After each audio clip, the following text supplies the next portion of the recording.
આપણે ક્યાંક ને ક્યાંક પાછા પડીએ। વિરાસત અને વિરાસતની સાથે વિકાસ અને એ મંત્ર સાથે માન્ય નરેન્દ્રભાઈના નેતૃત્વમાં આપણે ત્રીજી વખત માન્ય નરેન્દ્રભાઈ વડાપ્રધાન બન્યા છે, ત્યારે આપણે સૌ સાથે મળી અને આપણે આગળ વધવું છે। આપણે તો દરેકે દરેક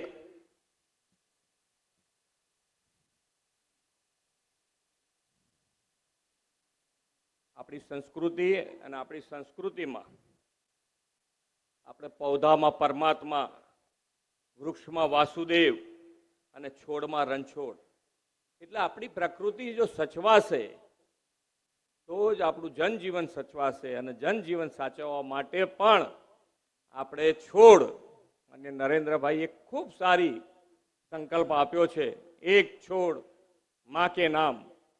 આ દરેક જણ આપણે અહીંયા બેઠેલા દરેકે દરેક જણ બધાએ એક ઝાડ માતાજીના નામે લગાડ્યું જશે, પોતાની માતાના નામે લગાડ્યું જશે, પણ જો કોઈ બાકી હોય તો દરેક જણે જ્યાં જગ્યા મળે, જ્યાં જગ્યા તમારી પાસે હોય, સરકારી જગ્યા હોય તો સરકાર જે કાર્યક્રમ કરે છે ત્યાં પણ તમારું એક ઝાડ લગાડો, એવી મારી આપ સૌને નમ્ર અપીલ છે।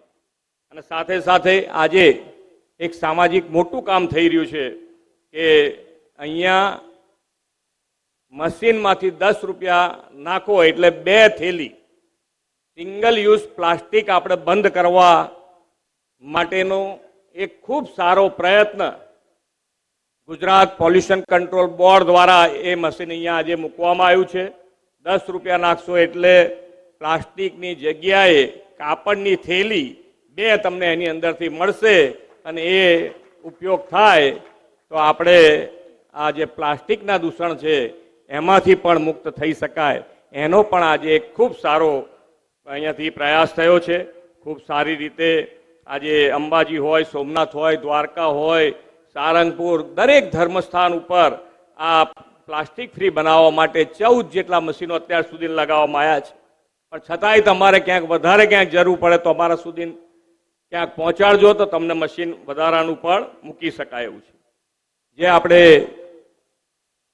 સૌને માન્ય નરેન્દ્રભાઈ ત્રીજી વખત બેઠા અને ત્રીજી વખત બેઠા ત્યારે એક સંકલ્પ છે કે આપણે વિકસિત ભારત 2047 સુધી બનાવવું છે અને વિકસિત ભારત બનાવવા માટે આપણે સૌનો સંકલ્પ સાકાર કરવો છે। ત્યારે આપણી વિરાસતના ગૌરવને વધારવા અને નાગરિકના કર્તવ્યનું પાલન કરવાનું પણ આપણે પ્રણ આપ્યું છે।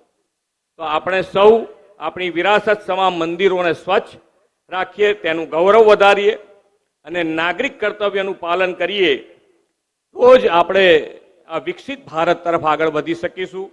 આપણે સૌ સાથે મળીને આગળ વધીએ એવી જ માં ઉમિયાના ચરણોમાં પ્રાર્થના કરી વિરમું છું। ભારત માતા કી જય, વંદે માતરમ, જય જય ગરવી ગુજરાત।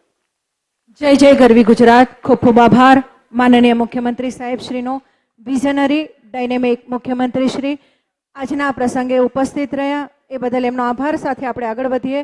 આભાર વિધિ માટે સહમંત્રી શ્રી જયંતિભાઈ પટેલને અહીંયા આમંત્રિત કરું છું। તો મહેસાણાના ઊંઝામાં મુખ્યપ્રધાન ભૂપેન્દ્ર પટેલ સંબોધન કરી રહ્યા હતા। આજે ધજા મહોત્સવ હતો અને તેનો પ્રારંભ કરવામાં આવ્યો છે। પાટીદાર સમાજના અગ્રણીઓ આ તબક્કે ઉપસ્થિત રહ્યા। પાટીદાર અગ્રણી બા નીતિન પટેલની હાજરી ઘણી સૂચક હતી। ઊંઝા ધામમાં આ ધજા મહોત્સવ આજે આયોજિત કરાયો।